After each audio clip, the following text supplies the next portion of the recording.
Now multiple choice question, अब जरा सुनिएगा मल्टीपल चॉइस क्वेश्चन में क्या होगा। रीडिंग में, लिस्टिंग में तो आपने किया, वहाँ पे तो आपको मुश्किल लगे, लेकिन लिस्टिंग में मल्टीपल चॉइस क्वेश्चंस मुश्किल हैं, उसकी निस्बत रीडिंग में जो आपके मल्टीपल चॉइस क्वेश्चंस हैं यहाँ भी मुश्किल है। सोच रहे होंगे सर कहेंगे आसान है, राइट। एनीवेज, क्या होगा, आपने सबसे पहले सिर्फ और सिर्फ क्वेश्चन पढ़ना है, ऑप्शंस को नहीं पढ़ना। क्या पढ़ना है? क्वेश्चन। क्वेश्चन को पढ़ के आपने पैसेज की उस जगह पे जाना है जहां पे वो चीज डिस्कस हुई है, उसका आंसर वहां पे आपने ढूंढना है।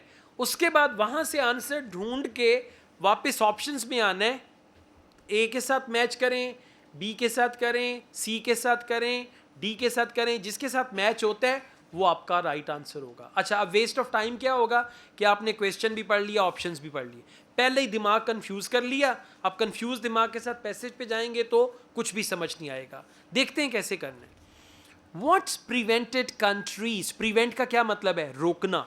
किस चीज ने कंट्रीज को रोका अपार्ट फ्रॉम मैक्सिको, के मैक्सिको के अलावा? इसका मतलब है कि ये जो प्रॉब्लम आया दूसरे कंट्रीज में आया, मैक्सिको में नहीं आया।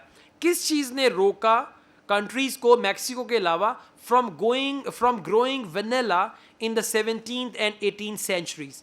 के 17-18 सदी में किस चीज ने वेनिला को ग्रो करने से रोका? अब जिस चीज ने रोका हमने उसको ढूंढना है। वापस चलते हैं 17th 18th सेंचुरी, कोई नंबर वाला पैराग्राफ? ओके, ये आपका है मेडागास्कर, ठीक है, सब लोग आए मेडागास्कर। अच्छा, क्वेश्चन क्या है? किस चीज ने रोका? यानी इसका मतलब है कि मैक्सिको के पास कोई ऐसा फॉर्मूला था, वहां पे वनीला ग्रो किया, लेकिन बाकी कंट्रीज में नहीं किया, ठीक है। अब क्यों नहीं किया, किस चीज ने रोका, वो हमारा आंसर है, ढूंढते हैं। Around 1793 vanilla plant was smuggled from Mexico. क्या हुआ? मैक्सिको में उगता था, वहां से स्मगल होके गया to the island of Reunion east of Africa for almost 50 years। Production of vanilla struggled. क्या मतलब है? प्रोडक्शन नहीं हुई, कि स्मगल करके ले तो गए लेकिन प्रोडक्शन स्ट्रगल्ड, कि कभी फूल नहीं बन रहे, कभी पौधा नहीं ग्रो कर रहा। आगे पढ़ें क्या है? स्ट्रगल्ड। द वाइन्स, वाइन कहते हैं उसकी बेल को, वनीला की बेल होती है, मुझे भी अभी पता चला है। The vines grew successfully with beautiful blossoms, के फूल भी उग गए, सारा कुछ हो गया, but vanilla pods were infrequent without melipone bee. B किसको कहते हैं? हाँ, पंजाबी वाला नहीं, वो गाली भी है। इंग्लिश वाला बी किसे कहेंगे? शहद की मक्खी को। अब क्या हुआ कि अब मैक्सिको में ग्रो कर रहा था सक्सेसफुली, अफ्रीका के कंट्रीज में आके इसने स्ट्रगल किया, किस चीज की वजह से? Melipone bee. The flowers weren't being fertilized beyond occasional pollination to by other insects. अब किस वजह से हुआ कि वो बी नहीं थी, जिसकी वजह से पॉलिनेशन नहीं हो रहा था, तो वनीला ग्रो नहीं किया। तो रीजन क्या थी? बी। अब जाते हैं वापस, देखते हैं बी का कहां पे तस्करा है। Option A, Aztecs refusal to let the pods to be exported. No. Option B, lack of most suitable pollinating insect. Yes, और वो क्या है? बी। और बी का नाम भी दिया हुआ, क्या नाम दिया हुआ है? ये melipone, right. B is the right answer. C भी पढ़ लेते हैं। Widespread ignorance of existence of the plant, नहीं। And D, poor condition of vanilla pods that Cortes collected, no, it's not mentioned. So correct answer is B. Question number 33, what does the writer suggest was the main reason? अब underline करें writer suggest को, underline करें main reason को, for the success of vanilla cultivation in Madagascar, के Madagascar में vanilla cultivation की जो कामयाबी की मेन रीजन है वो क्या है? अब हम पहले जाके देखेंगे कि मेडागास्कर में वनीला की कामयाबी की मेन रीजन क्या है। वापिस आए, गुड। मेडागास्कर का सेकंड पैराग्राफ मिल गया। अब मेन रीजन आपने देखनी, हो सकता है आपको 2-3 रीजंस बताएं, फिर चौथी बताएं, कहें जी ये मेन रीजन है। आपने क्या देखना है? Main reason. वर्ड यूज हुआ है मेन का।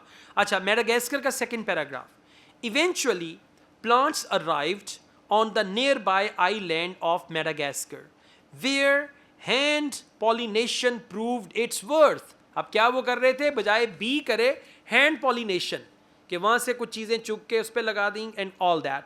Where hand pollination proved its worth का क्या मतलब है? Most suitable and all that.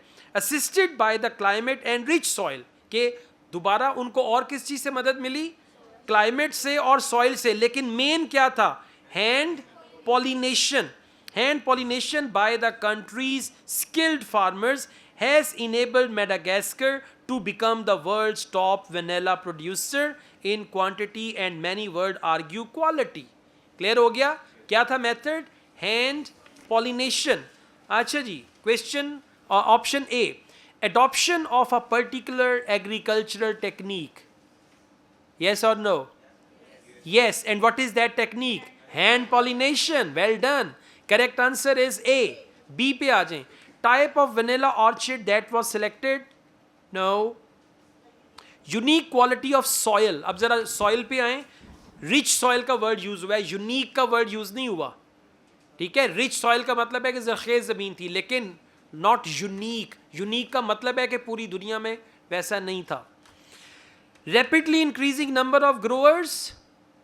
Not that. So it's actually hand pollination, और hand pollination की जगह पे word आ गया particular agricultural technique. 33 का आंसर हो गया A.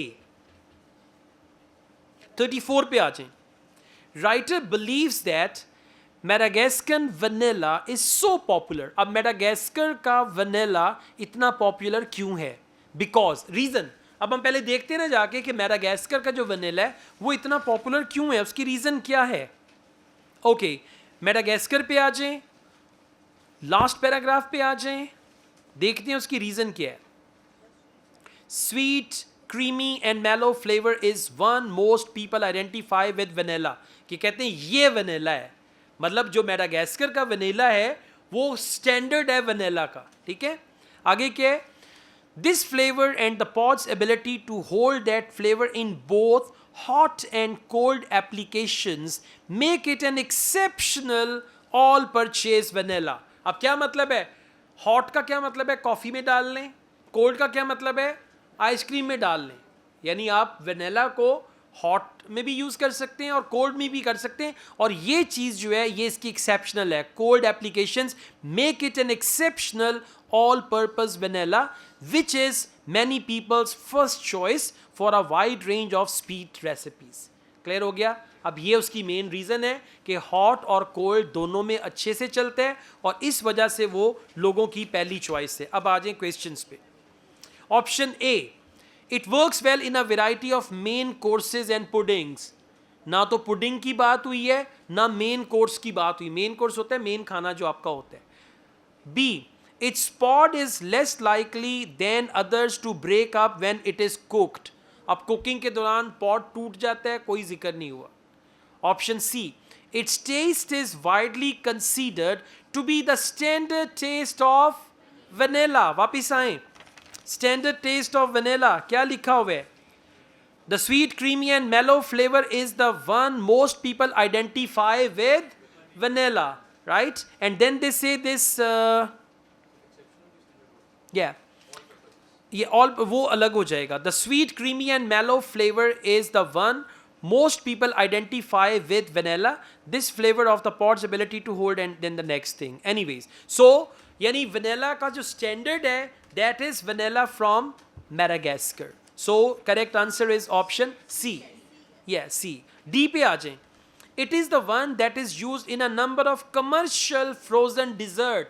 कोई नाम नहीं लिया. फ्रोजन डिजर्ट और नंबर ऑफ का कोई नाम नहीं लिया. So correct answer is option C. अब ये आंसर आपने इसी ऑर्डर में आंसर शीट पे लिखने हैं. 32 का आंसर बी, 33 का आंसर ए और 34 का आंसर सी.